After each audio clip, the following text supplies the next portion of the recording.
हर हर महादेव, जय सनातन, जय हिंद। दोस्तों स्वागत है एक और नई वीडियो में। दोस्तों हमारे देश के हर उस इंसान के, हर उस शख्स के उस निर्णय पे आज उसे गर्व हो रहा है जो उसने 2014 में वोटिंग करते वक़्त लिया था। जी हाँ दोस्तों, जिस तरीके से हमने अपने कीमती वोट का सही उपयोग करते हुए प्रधानमंत्री नरेंद्र मोदी को सत्ता में लाया, जिस तरीके से बीजेपी को हमने सत्ता सौंपी है, देश की बागडोर बीजेपी के हाथ में दी है। आज हम उस लेवल पर आके खड़े हैं कि हम अगर पीछे देखें तो हमें अपने निर्णय पर अफ़सोस नहीं बल्कि फ़क्र महसूस होता है। जी हाँ दोस्तों, इंडिया आज उस मुकाम तक पहुँच चुका है कि हर कोई, दुनिया भर का हर कोई देश आज इंडिया से उम्मीदें लगाकर बैठा है। दोस्तों ये सब कुछ हो पाया है सिर्फ़ प्रधानमंत्री मोदी के विज़न के कारण। जिस तरीके से उनकी जो दूरदृष्टि है, जिस तरीके से उन्होंने तमाम वो फ़ैसले लिए हैं, जिनसे आज इंडिया इस मुकाम तक पहुँच पाया है। बेशक अपोज़िशन इसके लिए मोदी को क्रेडिट ना दे, पर हर वो शख़्स जिसने बीजेपी को वोट करके सत्ता सौंपी है, वो आज अपने निर्णय पर खुश है। आज वो अपने निर्णय पर खुशी महसूस करता है।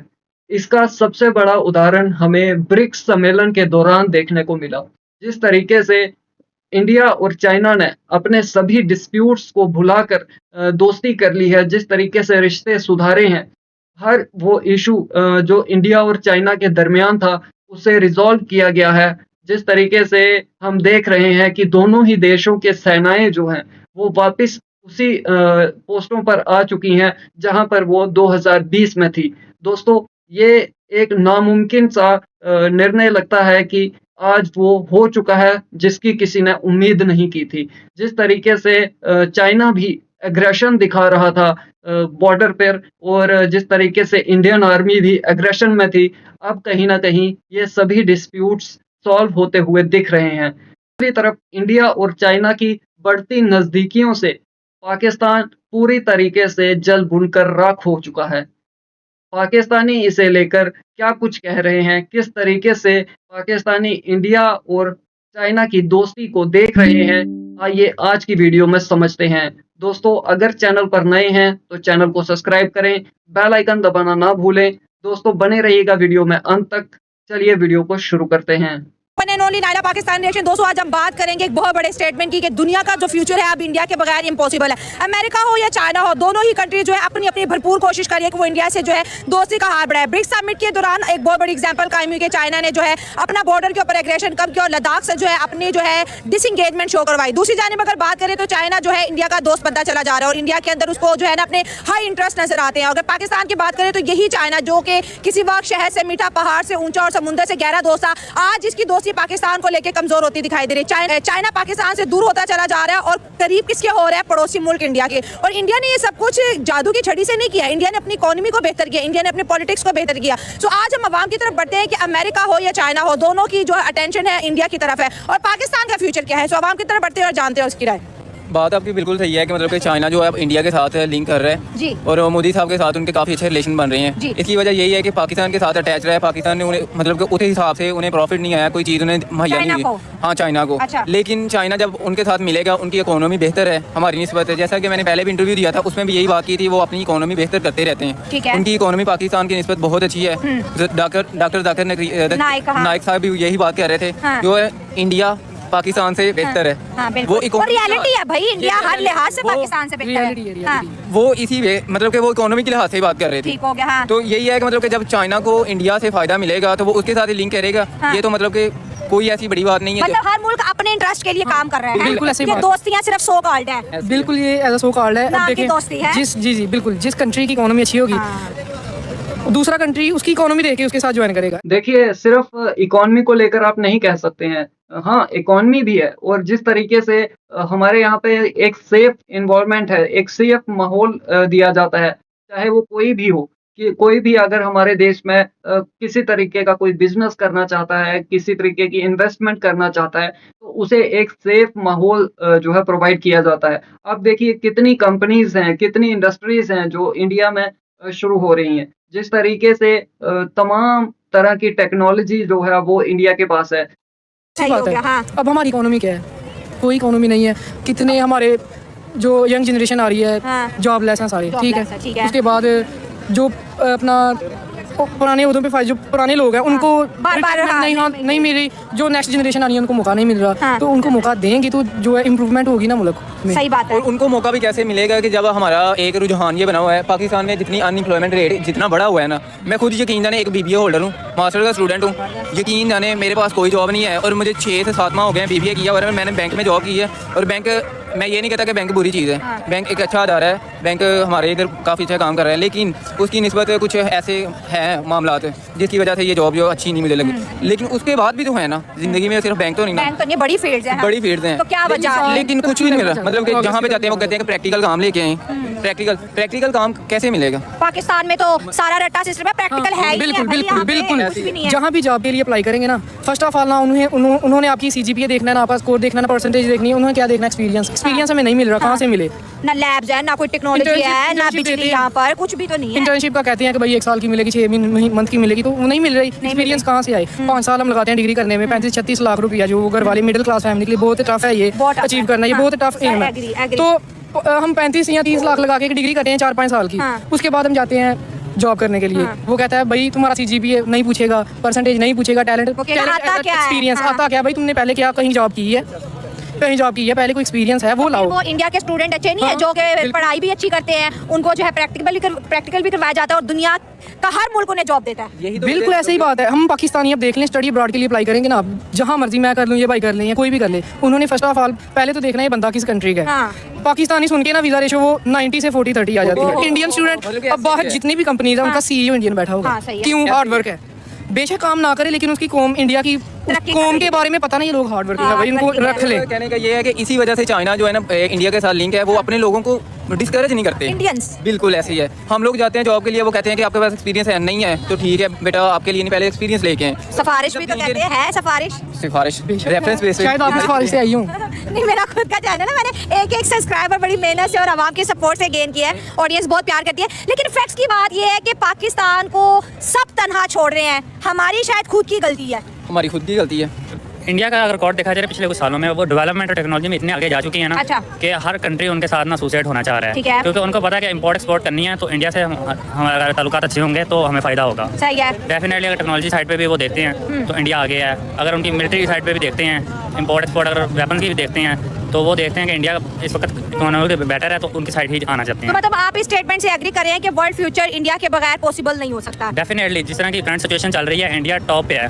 ठीक है। आगे हम समझते थे कि चाइना है, अमेरिका है, ये कंट्री ज़्यादा टॉप पे है, लेकिन अब जो सूरत हाल है उसमें इंडिया टॉप पे कंसीडर हो रहा है। अब वो कंट्रीज इंडिया की तरफ मूव कर रहे हैं कि हम इंडिया से हैंडशेक करें ताकि हमारा फ़ायदा फ्यूचर में हो। और बिल्कुल अभी ब्रेकिंग खबर ये है कि अमेरिका की कंपनी जो 6 साल पहले इंडिया के अंदर सब कुछ जो है बिसल कंपनी है जो कि क्लोज करके चली गई थी, वो वापस आ रही है। वो कंपनीज जो दुनिया के अंदर आप समझ लें कि एक बड़ा, जैसे आईफोन का हम बात करें या टेस्ला की बात करें, तो वो उनको भी अपना फ्यूचर अब इंडियन मार्केट में दिख रहा है। और डेफिनेटली जो री एंटर हुए हैं इंडिया में, उसकी रीज़न ही ये है, वो देख रहे हैं टेक्नोलॉजी में इंडिया जिस तरह आगे जा रहा है, तो फ्यूचर में इंडिया से इंपोर्ट एक्सपोर्ट में करने में ही फ़ायदा है। तो इसलिए पहले ये अपने बेस पे ही चलते थे, अमेरिका वगैरह, इंडिया उधर जा रहा है, चाइना उधर जा रहा है, पाकिस्तान मूव करने की कोशिश कर रहा है उनके साथ। लेकिन अब जो करंटली सिचुएशन है, दूसरे कंट्रीज इंडिया की तरफ मूव कर रहे हैं, क्योंकि उनको पता है कि इस चीज़ में उनका फ़ायदा है। सर, तो इंपॉर्टेंट चीज़ ये है कि चाइना हमारा बेहतरीन दोस्त है। हम देख रहे हैं कि चाइना के टर्म्स पाकिस्तान के साथ हर गुजरते दिन के साथ खराब हो रहे हैं। बहुत से ऐसे प्रोजेक्ट जो चाइना पाकिस्तान में करना चाहता था वो बंद हो गए। सी पैक आपको पता है 25 से 30 अरब रुपए सी पैक में लग चुके हैं, लेकिन सी पैक से अगर फायदा पहुंच रहा है थोड़ा बहुत, तो वो चाइना को पहुंचे, ऐसे पाकिस्तान को उसका भी फिलवा कोई फायदा नहीं है। तो चीन की जो क्लोजनेस है वो इंडिया के साथ बढ़ती हुई नजर आ रही है। लद्दाख के ऊपर एग्रीमेंट कर लिया,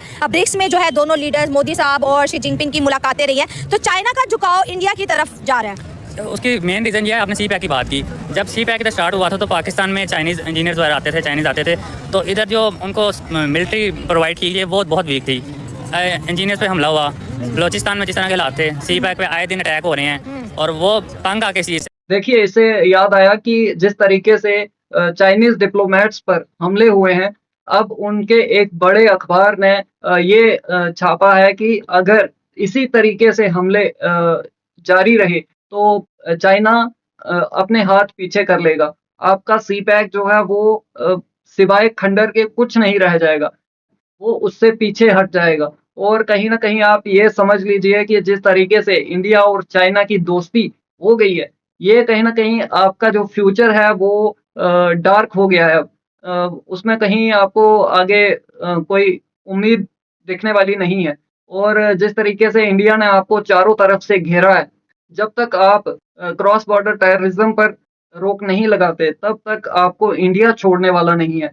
और वहीं दूसरी तरफ अब इंडिया इस पोजीशन पर आ चुका है कि जो भी देश इंडिया के साथ ट्रेड करना चाहता है, रिश्ते सुधारना चाहता है, वो कहीं न कहीं इंडिया का साथ देके आपको काउंटर करेगा। तो इसके लिए आप रेडी रहिए कि आपका जो आने वाला वक़्त है, वो बहुत मुश्किल होने वाला है। और जब तक आप ये सब चीज़ें बंद नहीं कर देते, सेफ माहौल किसी को नहीं देते, तब तक ना तो कोई इन्वेस्टमेंट आपके देश में आएगी। और जो ऑलरेडी आपके पास है, जो आपके देश में इन्वेस्ट कर रहे हैं, वो भी वहाँ से छोड़कर निकल जाएँगे। तो इस पर जो है, इस पर तवज्जो दो, इस पर थोड़ा ध्यान दो, वरना बहुत मुश्किल में आने वाले है पाकिस्तान। किए हैं कि इधर तो हम सिक्योर ही नहीं है, तो इधर हमने फ्यूचर में करना क्या है। तो इंडिया की जानिब चाइना, क्योंकि चाइना तो हर टाइम लड़ने के मूड में रहता था, कभी जासूसी गुब्बारा भेज दिया, कभी जासूसी शिप भेज दी, कभी कोई जासूसी। तो आज वो कह रहे हैं मैं आपका दोस्त हूँ, मैं आपका ताबेदार हूँ। इंडिया और चाइना का इशू 1962 से चलता आ रहा था। अब इनकी वार हुई थी लद्दाख को लेके ही, और वो कंटिन्यूसली चलती आ रही है। कुछ साल पहले भी आपने देखा था कि इनकी मिलिट्री जिधर स्टैंड लद्दाख में करती थी, उधर चाइनीज मिलिट्री ने आके हुआ अटैक किया झड़प, हाँ, था। अटैक हुआ था। तो फिर उधर सॉर्ट आउट किया था इनके मिलिट्री ऑफिसर्स ने कि हम इस तरह नहीं करेंगे, लेकिन उसके बावजूद भी चीज़ें टर्म्स ना उस तरह ही थी, ठीक नहीं हो रही थी। लेकिन अब चाइना ने देखा है कि अब इंडिया के विदाउट वो चल नहीं सकते, तो आपने ट्रेड करनी है अगर उनके साथ, तो आपको डेफिनेटली उनके साथ रिलेशन अच्छे करने पड़ेंगे। तो इस वजह से अब वो इस साइड आए हैं कि रिलेशन बेटर किए जाएँ ताकि हम इंडिया में इन हो सकें। तो वो डेफिनेटली उनको रिलेशनशिप ठीक करने के लिए हम कर्ज लेना स्टार्ट कर देते हैं। अदर्स कंट्री जितने भी होते हैं वो हमसे दूर होना शुरू हो जाते हैं। मतलब हम हर एक से मांगते हैं, मांगना शुरू कर दिया ना, हमारी ये फितरत बन गया है। हम जिससे सलाम होते हैं हम उनसे मांग लेते हैं। हमारे जितने भी प्राइम मिनिस्टर होते हैं, वहाँ जिधर जाते हैं हम उनसे कहते हैं कि हमें थोड़ी सी इमदाद चाहिए। हालांकि हमारा जो पाक चीन जो एक मुसलसल चल रहा था, हमारा प्रोजेक्ट चल रहा था, वो खत्म कर रहे हैं। ऐसा उसको रोका जा रहा है। चाइना भी बार बार हमारे मांगने की आदत से तंग आ गए हैं, और दूसरे मुल्क भी तंग आ गए हैं। क्योंकि हम जहाँ पे जाते हैं हमारे पहले बात बाद में होती है, हम पहले अपने हाथ बढ़ाते हैं, हाँ हमें चीज़ें दे दो, हमने ये काम करना है। इसलिए चाइना हमसे भी थोड़ा सा रिवर्स हो चुका है। इसके बाद अगर चाइना देखा जाए, इंडिया देखा जाए, रूस देखा जाए, उनकी मीटिंग हुई, वो करेंसी लॉन्च कर रहे हैं, करेंसी की बात हो रही है। तो इस पे ये होता है कि इंडिया जो मोदी है वो मुसलसल प्राइम मिनिस्टर चल रहा है, उनके जो एक बातें हैं वो लॉजिक है, वो भी एक चीज़ पे मुसलसल चल रहा है। ग्लोबल लीडर और कई दफा सर्वे किया, दुनिया में जाने माने लीडर्स हैं। लेकिन हमारे पास क्या होता है, जो 5 साल पे पूरे नहीं होते हैं, हम उनको करप्शन के इल्जाम लगा के, अदर्स होते हैं हम उनके ऊपर फेडरल लगा के हम उनके ऊपर अंदर जेल में कर देते हैं। लेकिन उनका क्या है, उनका एक मुसलसल प्लान होता है, उस प्लान के मुताबिक चलते हैं, दूसरे मुल्कों के साथ वो एक तामन बढ़ाते हैं, तो उसके साथ वो काम करते हैं। अब इंडिया को जैसे जैसे फील हो रहा है कि हमारी जो एटमी कुव्वत है वो कम पड़ रही है, पाकिस्तान ऊपर लेवल पे जा रहा है, तो चाइना जो है उसके पास एक जो ताकत है ना वो अपर लेवल पे है। इंडिया को हमसे डर लग रहा है। इंडिया बेसिकली जो अदर्स कंट्रीज है ना, वो ये जानते हैं पाकिस्तान इस वक्त जो बातें कर रहा है, आर्मी चीफ है कोई भी है, ISI, वो जो बातें करते हैं। इंडिया की डिफेंस की बात करें, पिछले दिनों उन्होंने 2 न्यूक्लियर सबमरीन बनाई है, उनके पास लेटेस्ट फाइटर जेट्स हैं, उनके पास खुद की प्रोडक्शन मिसाइलों कितनी है, ब्रह्मोस है, एक्सपोर्ट कर रही है। कहाँ से वो डर है? एटमी मुल्क हम भी हैं, एटमी मुल्क वो भी है। मैं आपको इसकी वजह बताता हूँ। एक शख्स भी अगर उसके पास जितनी भी पावर है, वो फिर भी उसको अगेंस्ट क्या करता है, उसको और मजीद हासिल करने की कोशिश करता है ना। तो वो तो अपना डिफेंस इंडिया भी स्ट्रॉन्ग कर रहा है, लेकिन अगर आप कह रहे हो कि इंडिया को पाकिस्तान से डर है, तो 4 जंगों में हमने देख लिया कौन किससे डरा। भाई किस चीज को लेकर के इंडिया पाकिस्तान से डरेगा? गधों को लेकर के? किस चीज को, मतलब कोई तो चीज हो जिससे मतलब इंडिया को डरना चाहिए पाकिस्तान से। कोई एक चीज ऐसी बता दो जिससे इंडिया पाकिस्तान से डरने लगे। भाई तुम्हारी औकात नहीं है, तुम्हारी हैसियत नहीं है कि तुम इंडिया को क्या, तुम किसी को भी इस वक्त डरा सको। जो तुम हर वक्त ये गाना गाते हो कि हम एटमी कुव्वत हैं, हमारे पास एटम है, हमारे पास ये है, हमारे पास वो है। भाई वो किसी काम का नहीं है, जंग लग गई है उसमें। तुम ये सब चीजें ही सोच कर आज इस दुर्गति में फंसे हो। ये हालत तुम्हारी, ये जो कंडीशन तुम्हारे देश की हो गई है ना, ये इन्हीं कारणों से हुई है। बाकी इंडिया को कोई फर्क नहीं पड़ता तुमसे यार, तुम्हारे वजूद से ही हमें कोई फर्क नहीं पड़ता। तुम हो या नहीं हो, हमें कोई उससे लेना देना नहीं है। जिस तरीके से हथियारों की बात करेंगे तो भाई इतने हथियार इंडिया खुद ही बनाना शुरू कर दिए हैं ना इंडिया ने, कि तुम सोच नहीं सकते। और तुम इंडिया डरता है, इंडिया डरता है। हाँ, तुम इसी गलतफहमी में जीते रहो कि इंडिया डरता है तुमसे। जैसे तुम खुश रह सकते हो वैसे रहो। यही सोच के तुम्हारा जो है बेड़ा पार हो जाएगा। चिंता मत करो। जो तुम्हारी हालतें हैं तुम उसी में घिर करके मर जाओगे। तुम लोग सच्चाई से भागते हो। तुम ये नहीं मतलब बर्दाश्त कर पा रहे हो कि इंडिया मतलब आज इतनी बड़ी पावर कैसे बन चुका है, कैसे बन गया इंडिया। ये तुम तुमसे ये चीज बर्दाश्त नहीं हो रही है। दरअसल दिक्कत ये है। और इंडिया क्यों डरेगा तुमसे? कोई चीज है तुम्हारे पास ऐसी? तुम्हारे पास ऐसा मतलब ऐसी क्या करतूत है तुम में कि इंडिया तुमसे डरेगा? और कौन जीता कौन हारा लेकिन हमारे सबके सामने रिजल्ट एज ए मुस्लिम पाकिस्तान तो हम यही कह सकते हैं ना कि इंडिया हमसे डरता है। एज अ पाकिस्तानी हम भी, लेकिन बात तो हम फैक्ट पे करेंगे ना, दुनिया देख रही है। अगर मैं कहूँ कि भाई इस वक्त जो है दिन है लेकिन रात है, तो क्या मेरे कहने से दिन तो नहीं होगा? रात तो रात ही रहेगी। नहीं, ये तो अनपॉसिबल, लेकिन जो पॉसिबल हो सकता है हम उसको तो कर सकते हैं। आप बड़े अच्छे नेशनलिस्ट है, लेकिन अगर आप वो बात करेंगे जो इसमें लॉजिक ही नहीं है, तो लोग तो कमेंट में लिखेंगे यार भाई क्या बात। नहीं, बात यही कर रहे हैं। देखिए, इंडिया के पास पावर है, उसके पास हमसे ज्यादा पावर है, पर लेवल पे है। इकोनॉमिकल पावर की हम बात करें ना, वेपन्स की तो खैर वो एक अलग से डिस्कशन है। इकोनॉमिकल पावर आज उसके पास इतनी बड़ी है कि दुनिया की बड़ी से बड़ी कंपनीज, बड़े से बड़ा मुल्क वहाँ इन्वेस्टमेंट कर रहा है। चाइना भी आप देखिए इंडिया से हाथ मिला रहा है। क्या वो इंडिया से डर गया? नहीं, वो इंडिया की इकोनॉमिकल ग्रोथ को लेके जो है उसकी तरफ बढ़ता हुआ दिखाई इसलिए क्योंकि वो अगर जिस चीज पे ध्यान दे रहे हैं ना इंडिया वाले, उसी चीज को मुसलसल लेकर चल रहे हैं। अगर उनकी तजारत जो उनका कारखाना है वो भी ठीक चल रहे हैं, उनका कारोबारी लेन देन सारा उनके साथ, सफारत खाने सब ठीक चल रहा है, चाइना के साथ चल रहे हैं। लेकिन हमारा ये कि हम गवर्नमेंट जो है हम एक दूसरे के ऊपर तंजबाजी ज्यादा कर रहे हैं, हम तजारत काम कर रहे हैं। हमारे लोगों के साथ लेन देन के मफाद में हमने लोगों का कर्ज देना है, हमने लेना नहीं है। इंडिया को इस चीज का फिक्र नहीं है, इंडिया ने किसी का पैसा नहीं देना, पैसा इतना खास नहीं देना। बाकी हर इंसान का मुल्क के होते हैं लेन देन, लेकिन इंडिया जो है वो इस चीज से बरतरफ है। मतलब कि जो हमारे हुक्मरान है वो क्या कर रहे हैं, वो इनको यूनिटी में लेके आए हैं, वो डिस्करेज करने की बजाय इनकरेज करें, एम्प्लॉयमेंट रेट बढ़ा दें। हम पाकिस्तानी जो हैं जो बाहर जा रहे हैं वो ना जाएं, वो यहाँ पे काम करें। किसका दिल करता है आप खुद बताएं घर छोड़ के आने का? किसी का भी नहीं। परदेश जाने का दिल करता है? नहीं ना, तो बस मजबूरी की वजह से जा रहे हैं, पेट की खातिर जा रहे हैं। सिंपल सोल्यूशन पता क्या है? Simple, in one sentence. जितने पुराने लोग बैठे हैं ना बड़ी बड़ी पोस्टों में, उनको उतारें चुप करके। सर, पुराने लोग जितने एक्सपीरियंस होते हैं उतना मुल्क अच्छा। जैसे मोदी साहब के एग्जांपल लेते हैं, 10 साल गवर्नमेंट की मुल्क को बेहतर किया, अगले 5 साल करेंगे। इंडियन को इतना कॉन्फिडेंस है कि ये प्राइम मिनिस्टर हमारे मुल्क को और ग्रो करेंगे। ये जितना कोई हुकूमत के अंदर पुराना होता जाता है वो उसकी परफॉर्मेंस उतनी शार्प होती है। मैम, ये अपने अपने कंट्रीज का हिसाब है, उनके लोगों की थॉट्स का हिसाब है। हमारी हुक्मरान है, आप जैसा कि आप कह रही हैं कि मोदी साहब जी कर रहे हैं, तरक्की कर रहे हैं, उनकी सोच है। हमारे हुक्मरानों की क्या सोच है? पैसा भर लो जितना भरना है, पता नहीं कल को मौका मिलना कि नहीं मिलना। अभी वो नताशा का आपको बताइए केस क्या चला था, पैसा भर के वो बाहर नहीं आई। हाँ, वो जो क्रश कर दिया था। हाँ, वो लोगों को किया था या नहीं, ये कानून है। इसकी इस बात की इजाजत तो हमारे इस्लाम में भी नहीं है। लेकिन कहीं ना कहीं लोग ये भी सोशल मीडिया पे लिखते हैं कि पाकिस्तान को, जो पाकिस्तान के पड़ोसी थे, जैसे यूएई हमें बड़ा प्यार करता था, सऊदी अरब बहुत ज्यादा हमें इंटरेस्टेड था, चाइना ने 15 से 30 अरब रुपए चाइना सीपैक पे लगा चुके हैं। अब लोग कहते हैं कि वजह ये कि पाकिस्तान हर मुल्क के अंदर जो है ना सिर्फ लोन लेने जाते हैं। अब दुनिया थक चुकी है कि भाई हम इतना लोन नहीं दे सकते। ऐसी बात है, बिल्कुल। मैं तो मांगने क्या था क्या इनको? मतलब कि अब इतना मांगेंगे तो जाहिर है वो कहेंगे चाइना भी तंग आ जाएगा, फिर वो कहेगा कि अब हम क्या करें। अब वो वही देखेंगे जहाँ पे उनका अपना इंटरेस्ट है। वो फायदा ढूंढेंगे ना अपने फायदे के लिए काम करने। देखें, रिलीजन भी मुख्तलिफ, कौम भी मुख्तलिफ, लोग भी डिफरेंट, तो बात तो सारी है फायदे की। जहाँ से फायदा मिलेगा वहाँ वो अपना जो इन्वेस्टमेंट करेगा। तो दुनिया को अपना फायदा इंडियन मार्केट में नजर आ रहा है। बिल्कुल, मुझे लग रहा है। तो हमें भी तो नजर आना चाहिए। हम तो अभी तक कश्मीर बस। हाँ, कश्मीर ये है कि मतलब कि अब इंडिया की एफर्ट उसमें भी काफी है। नहीं, हम कहते हैं ना हमने छोड़ना है, ना वो कहते हैं हमने छोड़ना है, फिर हम कहते हैं हमने दोस्ती भी नहीं करनी, फिर हमें मार्केट भी चाहिए, फिर हमें अच्छे टर्म्स भी चाहिए। होगा क्या? मुझे लगता है कि कश्मीर को अपने लिए खुद आवाज उठानी चाहिए। वो एक अलग खिता है, वो ही काम करें। हाँ। पता बात क्या है, हमारी जो कौम है ना, सारी दुनिया समझ गई ये लोग है ना, ये मजहब के नाम पे दरिंदे हैं, हमें लड़ाते हैं। बिल्कुल ऐसी ही बात है ना, कुछ छोटी मोटी हरकत अपना कोई बंदा या जो है वो हायर कर लेंगे तो उसे करवा देंगे, जैसे दंगा भड़क गया, यानी कि गुस्ताखी रसूल, उसका जो वाकयात हमारे सामने आते हैं तो वो भी एक्सट्रीमिज्म बहुत बढ़ रही है, बहुत ज्यादा।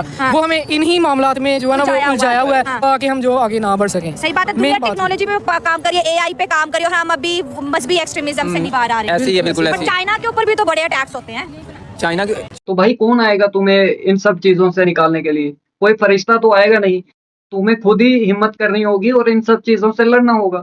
अब तुम कहो कि हाँ हमें फंसा के रखा है, हमें जो है कट्टरपंथी बना दिया है, हमें ये हमारी सोच ऐसी कर दी है, तो भाई उन सब चीजों से तुम्हें ही लड़ना है। तुम अगर कोशिश करोगे तो ऊपर वाला भी तुम्हारा साथ देगा, मगर तुम उस रास्ते पर जाना ही नहीं चाहते हो, तुम मेहनत करना ही नहीं चाहते हो, तो तुम्हारा क्या भला हो सकता है? अब अगर इंडिया आज इस मुकाम तक पहुंचा है तो भाई उसने मेहनत की है। ये ऐसा तो नहीं है कि रात को सोते वक्त सोचा कि हम इस लेवल तक पहुंच जाएं, सुबह उठे और पहुंच गए। तुम लोगों का वो वाला फंडा है कि हाँ हम रात को सोएं और सुबह सब कुछ बदला हुआ नजर आ जाए, जन्नत मिल जाए, सब कुछ मिल जाए। तो ऐसा नहीं है भाई, छोटी छोटी चीजों से शुरुआत करनी पड़ेगी। कहीं ना कहीं से तो शुरुआत करोगे ना, तो कब करोगे? और जो तुम्हारे हालात हैं, जो तुम्हारे हुक्मरानों के हालात हैं, जो अवाम के हालात हैं, अभी उम्मीद नहीं है कि तुम आने वाले 100 साल भी कोई इस तरह का कोई कदम उठा पाओगे। बहुत खस्ता हालत है तुम लोगों की। ना एक खुद मतलब कि सुपर पावर है, बिल्कुल है, वो इसको हैंडल कर सकती है। मतलब कि आपको पता है वो कैसे उठी उनमें है, यूनिटी है। यूनिटी है, उन्होंने अपनी कौम को एक मतलब कि पकड़ के रखा हुआ है। अभी इधर मैं ऐलान कर दूं, ऐ बंदा भाई बेशक उसने वो आम ना किया, इधर मैं कह दूं कि ये बंदा जो है ना वो किसी फिरके के खिलाफ बोल रहा है, देखें उसका क्या हाल होता है इधर। हाँ, सबूत भी नहीं मांगे, खत्म कर देंगे उसको। जरूरत नहीं है ना, बस यही मेन बात है कि यूनिटी एक दूसरे को समझना, अंडरस्टैंडिंग जो है वो होनी चाहिए। खुद भी की है आपने, सारा सर्च किया, आपने कभी सुना है कि इसके लिए सबसे पहले जो ये तुम्हारे जिहादी स्टेशन जो नर्सरी चल रही है ना, जहाँ मदरसे तुम जहाँ पर ये सब एक्सट्रीमिस्ट जो तुम्हें पढ़ा रहे हैं और बना रहे हैं, ये सब इन फैक्ट्रीज को, इन नर्सरीज को बंद करोगे तो कुछ हो जाएगा। ठीक है, अगर वो बंद नहीं कर रहे तो तुम्हें जाना छोड़ना होगा। अगर तुम नहीं जाओगे वहां पर तो ऑटोमेटिकली उनका धंधा चौपट हो जाएगा। वो उनका धंधा ही ये है कि वो तुम्हें ये सब पढ़ाते रहेंगे। उनका तो काम है ना पढ़ाना। ये तो तुम्हें देखना है कि क्या तुम्हारे हक में है, क्या तुम्हारे हक में नहीं है। जो चीजें तुम्हारे हक में नहीं है उसे तुम छोड़ दो। कोई जबरदस्ती तो तुम्हें घर से पकड़ पकड़ करके तो लेके नहीं जाएगा ना। अब छोटे बच्चे को ही अगर तुम ले जाकर वहां ऐसे माहौल में छोड़ोगे जहां उसे सिर्फ यही पता है कि जिहाद करना है जी, दूसरा ये अपना जज्बा बहुत है जी, तो बस जज्बा और जिहाद ये दो ही शब्द सीखेगा वो, और कुछ नहीं सीख पाएगा। कोई टेक्नोलॉजी नहीं, कोई और कुछ नहीं सीख पाएगा। तो इसके लिए सबसे पहले उन चीजों पर काम करो जो इस तरीके के। भाई तुम क्या काम करोगे यार, क्या तुम इन चीजों से बाहर निकलोगे? जाकिर नायक जैसा इंसान, इंसान तो उसको बोलना ही नहीं चाहिए, मगर उस जैसा शख्स जो है वो तुम्हारा मेहमान है। तो तुम कह रहे हो कि एक्सट्रीमिज्म से बाहर निकलना है हमें, हमारे यहाँ बहुत है, कोई पूछेगा नहीं, ये नहीं होगा, वो नहीं। तो भाई उसे कौन रोकेगा? अगर तुम्हें इतनी प्रॉब्लम है इन सब चीजों से, तुम्हारी सोच इतनी काम कर रही है कि ये सब चीजें हमारे लिए गलत है, तो उसे रोकने का काम कौन करेगा? कोई बाहर से थोड़ी आएगा कि हाँ चलो पाकिस्तानियों को आज बाहर निकाल देते हैं इन सब चीजों से। ये तुम्हें खुद ही इसके लिए आवाज उठानी होगी, इसके लिए लड़ना होगा। और ऐसे जो लोग तुम्हारे वहां आ रहे हैं और तुम्हारी कितनी बेइज्जती कर रहे हैं तुम्हारी, और तुम जाहिल के बच्चे गटर छाप ये सब बर्दाश्त कर रहे हो, क्योंकि तुम्हें और किसी चीज से कोई मतलब नहीं है, क्योंकि तुम्हें सिर्फ ये सब चीजें ही चाहिए। ये फ्रांस का जो काफ़ी 2-4 साल पहले को उसके सफदर ने की थी ना गुस्ताखी, वो क्यों की थी? उसने जानबूझ के की होगी कि ये कौम है जी जो है वो भड़क जाएगी। उसने उलझा दिया, अवाम थोड़ा यानी कि जज्बात में आ गई। उसने हुक्मरान को कहा कि भाई तू इसको निकाल यहाँ से, हाँ उस पर हमला करो। हुक्मरान कैसे करता? तो सारी चीज़ें देख के चलना था ना उसको। प्राइम मिनिस्टर था यानी कि हमारा जो वज़ीर आज़म था, तो एकदम से तो हमला नहीं ना किया जा सकता। तो अवाम उसने नहीं किया, अवाम थी मजहब के तौर पे यानी कि वो जज्बाती हो गई हुई थी। उसको जो है वो हुक्मरान नहीं अच्छा लगा, इमरान खान नहीं अच्छा लगा, तो हुक्मरान को फिर वो अच्छे लफ्ज़ों में नहीं याद किया। ये भी मेन वजह है कि अवाम को जज्बाती कर देते हैं। पॉलिटिक्स एंड रिलीजन एक हो गया ना हमारा, ये भी एक वजह है जिसकी वजह से दुनिया जो है हमारी मार्केट से उसका जो इंटरेस्ट है खत्म हो रहा है। जाहिर बात है जो नॉन मुस्लिम है वो डरेगा कि अगर मैं पाकिस्तान जाऊंगा, जैसे उन्होंने बोला कि मजहबी एक्सट्रीमिज्म भी एक बहुत बड़ी रुकावट है पाकिस्तान की तरक्की में। मैं बिल्कुल एग्री करती हूँ आपसे। अगर जो कंट्री जितनी ज़्यादा सेकुलर होगी, जितना उसमें अमन होगा, उतना ही जो इन्वेस्टर होगा वो कॉन्फिडेंटली अपना पैसा भी लेके आएगा और अपनी टीम भी लेके आएगा। दोस्तों ये थी आज की हमारी वीडियो। आपकी क्या राय है नीचे दे कमेंट्स बॉक्स में जरूर शेयर करें। मिलता है बिल्कुल दोस्तों, जिस तरीके से पाकिस्तान में सिर्फ मजहब के नाम पर ही सब कुछ हो रहा है, जिस तरीके से आपकी रगों में मजहब घुस चुका है, ये जब तक नहीं निकलेगा, ये आपके खुद के लिए बहुत हानिकारक है, ये आपके खुद के लिए घातक है। ये इससे और किसी को तो नुकसान होगा कि नहीं होगा, आपके खुद के लिए बहुत नुकसान है। आप एक ऐसी कौम बन चुके हैं कि आपको लड़ने के लिए कोई ना कोई चाहिए। जब आपको कोई नहीं मिल रहा तो आप खुद आपस में लड़ेंगे। ये आपकी हकीकत है। आप देख लीजिए क्या कुछ हो रहा है। जब आपको कोई नॉन मुस्लिम नहीं मिलेगा तो आप खुद लड़के कट के मरेंगे। ये सच्चाई है, आपकी हकीकत है ये। कोई नहीं चाहता कि ऐसे माहौल में जाया जाए जहाँ पर मतलब ऐसी वारदातें हो रही हैं, ऐसे हमले हो रहे हैं, आए दिन हमले हो रहे हैं। तो कौन चाहेगा कि एक तो पैसा भी लगाएं, ऊपर से जान माल का नुकसान भी। तो हर कोई एक सेफ माहौल चाहता है। कोई तभी आपके देश में इन्वेस्टमेंट के लिए आएगा, या कोई किसी भी तरीके का कोई बिजनेस आपके वहाँ करना है, इंडस्ट्री है, किसी भी तरीके से, वो तभी आपके देश में आएगा जब आप उसको एक सेफ माहौल प्रोवाइड करोगे। जब तक आप ऐसा नहीं करते, कोई आपके देश में आने वाला नहीं है। जो टूरिस्ट आ रहे हैं आपके वहाँ, आप उनका क्या हाल कर रहे हो? ये किसी से छिपा थोड़ी ना है। जिस तरीके से कोई फॉरेनर्स आपके देश में घूमने के लिए आते हैं, आप उन्हें नहीं छोड़ते, उन पर हमला करते हो। वो तो सिर्फ घूमने आए हैं, आपको चंद पैसे आपको कमाने का मौका देने आए हैं। आप वो नहीं कमाना चाहते। आप चाहते हैं कि हाँ, कब्जा कर लिया जाए, छीन लिया जाए, लूट मार कर ली जाए। ये तो चल रहा है आपके देश में। तो किस तरीके से कोई आएगा जो आपके वहाँ घूमने आया, अपना पैसा खर्च करने आया है, आप उससे पैसा नहीं ले पा रहे हैं। इतनी मतलब कट्टरता भरी हुई है आपके अंदर। जब तक ये सब चीज़ें नहीं आप सुधारेंगे, कोई आपके देश में नहीं आना चाहेगा। और आप जिस तरीके से अपना देश छोड़कर बाहर जा रहे हैं, तो बाहर जाकर भी आपके वही सेम हालात हैं, वही सोच है आपकी। वहाँ जाकर भी आप माहौल बिगाड़ने का काम कर रहे हैं और वो दिन दूर नहीं है कि आपको किसी भी देश में आपकी एंट्री नहीं होगी। हर जगह से आपको बैन कर दिया जाएगा। ये इससे बचने के लिए आपको सबसे पहले अपनी सोच बदलनी होगी। जब तक आप अपनी सोच नहीं बदलते, आपका कुछ नहीं हो सकता। चाहे फिर आप देश में रहें, देश के बाहर चले जाएँ, कहीं भी चले जाएँ। जो एक्सट्रीमिज़्म आपके अंदर घुसा हुआ है, वो हर जगह बाहर निकलेगा। बाकी धीरे-धीरे हर देश अपने हाथ खींच रहा है और इससे कोई फ़र्क नहीं पड़ता कि आप इंडिया को ये समझें कि इंडिया आपसे डरता है या आप इंडिया से डरते हैं। आप कुछ भी समझें, इस वक़्त आप उस जगह खड़े हैं कि आपका होना ना होना डज़न्ट मैटर।